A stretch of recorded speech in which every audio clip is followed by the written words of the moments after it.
Manuel Cabrera Montenegro, de la Universidad de Córdoba, nos va a hacer la segunda de las presentaciones llevada a la conferencia de jóvenes ingenieros geotécnicos de GRAD. Muchas gracias por la presentación.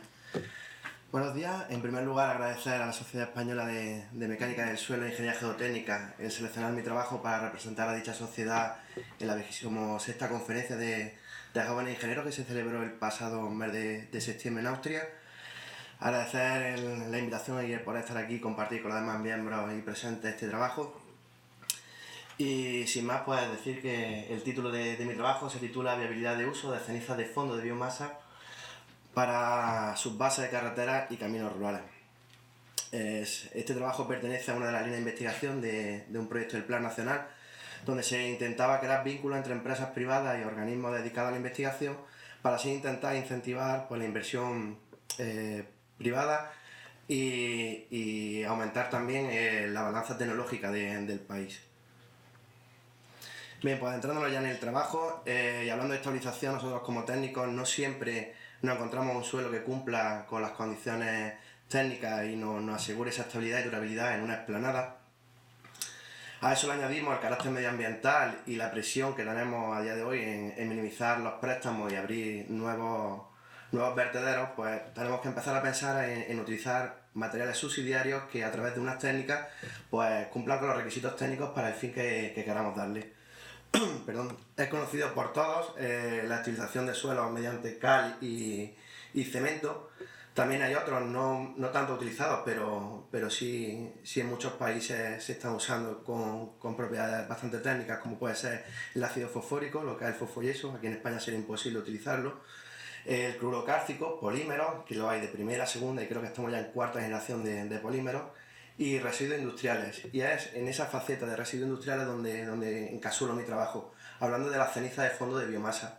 La generación de energía a través de la biomasa está en auge, principalmente por el encarecimiento de los combustibles fósiles, del petróleo, y la ceniza que se produce esta combustión pues, es muy variable y depende de dos factores principalmente. Del combustible de origen, y llamo combustible pues, a esa biomasa que entra en la planta, que puede ser de olivo, eucalipto, una mezcla de ambas con pino, y del tipo de combustión que se lleva en la planta. Bien, esa combustión genera dos tipos de cenizas, las cenizas de fondo, que es el motivo del estudio, que se generan en la caldera principal, normalmente están ligadas con trocitos de piedra y barro, y tienen una granulometría entre 0,8 prácticamente. Y luego están las cenizas volantes, que son las arrastradas por los gases de combustión y quedan atrapadas en los filtros de la chimenea. Las cenizas volantes están ampliamente estudiadas, su uso principalmente es como fertilizante, pero en cambio la ceniza de fondo de biomasa pues, a día de hoy no tiene una viabilidad de uso plena. Y por poner un dato, en España se generan 120.000 toneladas al año de este residuo sin tener ninguna aplicación, del cual un 60% pues, se genera en la región de Andalucía.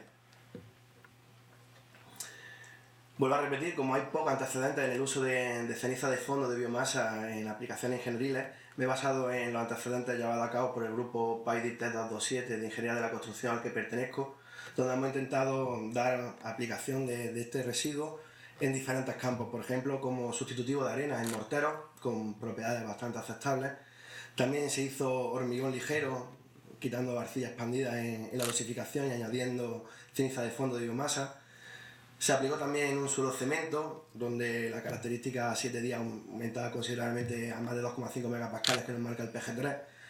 Y aparte de eso, pues que vimos que cumplía las características físicas, químicas y mecánicas de esas partidas, pues también se hizo un estudio de impacto ambiental mediante diferentes técnicas, donde vimos que este residuo en mezcla, incluso solo, pues no tiene ningún carácter perjudicial a la hora de ponerlo.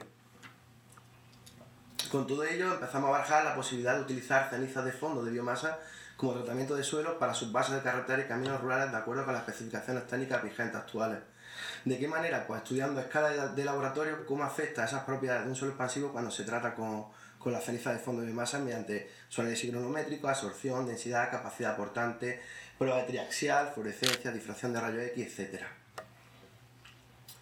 Pues bien, aquí presento los materiales que he llevado al estudio. Por un lado ha sido cal viva, con sus siglas en inglés Quilline, suelo arcilloso expansivo y ceniza de fondo de biomasa, también con sus siglas en inglés de Biomass Cotton Ash, BBA. Y de forma particular, pues destacar que del suelo arcilloso expansivo tiene una alta plasticidad, en torno a 26. Para esta tipología de suelo, pues un alto contenido de materia orgánica, 1,2, y su composición principal pues está formada por sílice y calcio. En cuanto a su distribución granométrica, las partículas, el 95% de las partículas eran inferiores a 63 micras.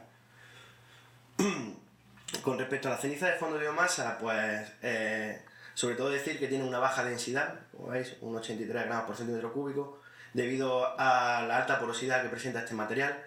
Esa alta porosidad hace que tenga una alta absorción, en torno al 20%, un dato muy a tener en cuenta, y un contenido de materia orgánica muy elevado. Ese contenido de materia orgánica se debe a que en el proceso de combustión, pues aparte de tener trocitos de piedra y barro, como he comentado en la introducción, también se mezcla con inquemado, es decir, trocitos de biomasa que no llegan a combustionar plenamente y se mezcla con esa ceniza totalmente pétrea. Y decir que su composición principal pues está formada por sílice, calcio y un alto valor de potasio.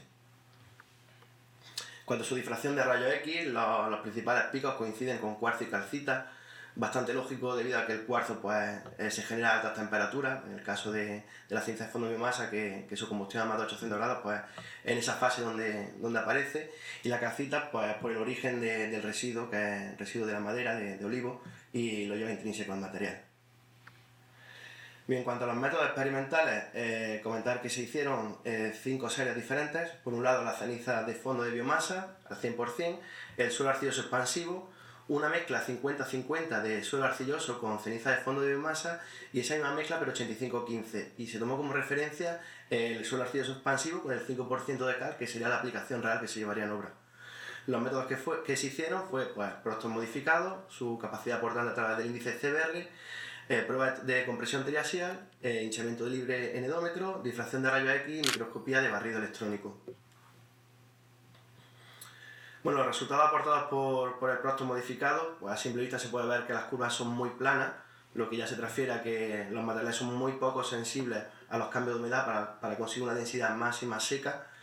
Volver a destacar la baja densidad de la ceniza de fondo de biomasa, en torno a 1,35 para una absorción, una humedad óptima del 25%, y eso se puede llevar a decir que hay que garantizar mucho a la hora de poner este producto en obra, de garantizar esa humedad para conseguir su densidad máxima seca y que cumpla con los valores que estamos estableciendo.